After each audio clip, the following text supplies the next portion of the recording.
Now, the number one most important thing that you need to conquer if you're either an alcoholic or you have an alcoholic in the family and you're a family member is your emotions.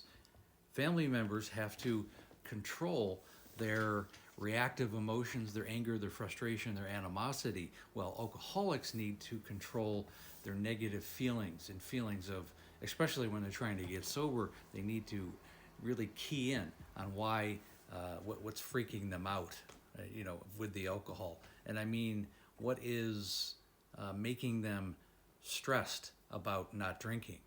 And there's a lot of techniques you can go through and implement to get through this, but emotions are by far the most important thing that you have to control if you're going to have long-term sustainable sobriety and the family's able to come back together.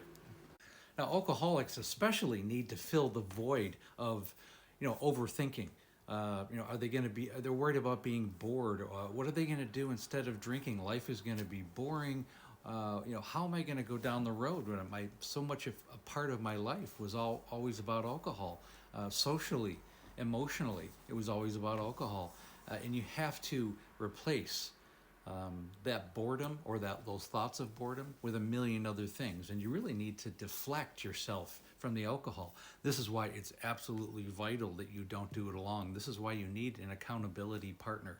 It's essential. You need someone, if you're starting to feel the cravings of alcohol and emotionally that's all you can think on your brain, you need to call somebody up who's also a recovering alcoholic, and they can walk you through it.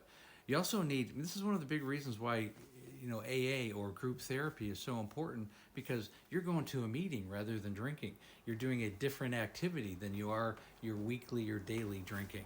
And it's just emotionally, it's very important to replace positive activities with the negative activities of drinking. And one thing you don't want to do if you're an alcoholic is say, well, I was good this week. I went 7 days without drinking. I think I'll, reward myself with a drink. Then you're going to go right back into the same cycle. And what alcoholics need to understand is if you want long-term sobriety, you can't think of it in short terms. You can only deal with one day at a time. That's why you need somebody. So on that 7th day or that 14th day or that 40th day, when you think, oh, I've done well for a while, maybe I can go back and have a drink. This is why you need an accountability partner. This is why you need group therapy. This is why you need to deal with your emotions. It's just absolutely vital.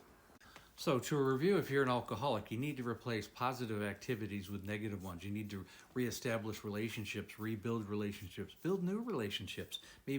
I also require, you need to do physical activity. Run, walk, lift weights, swim, get a kayak, yoga, whatever turns you on, biking. Do something other than drinking. And physical activity will take you away, and it'll put oxygen in your brain again. It's that simple. And it will... these are activities you need to do on a daily basis, and you will build a foundation of long-term sobriety. And again, if these thoughts, ideas, or concepts resonate with you, and this is just one of a million other things that we talk about in my coaching program, again, click on the link above if you have a family member or if you're a struggling alcoholic yourself. Schedule a breakthrough call. I've helped a lot of families and alcoholics themselves over the years. And again, please like, share, and comment. And again, we have a Facebook group called Amanda, A Cautionary Tale of Alcoholism. We talk about these issues and support each other in a host of a million other things to do every day. And again, thanks for listening.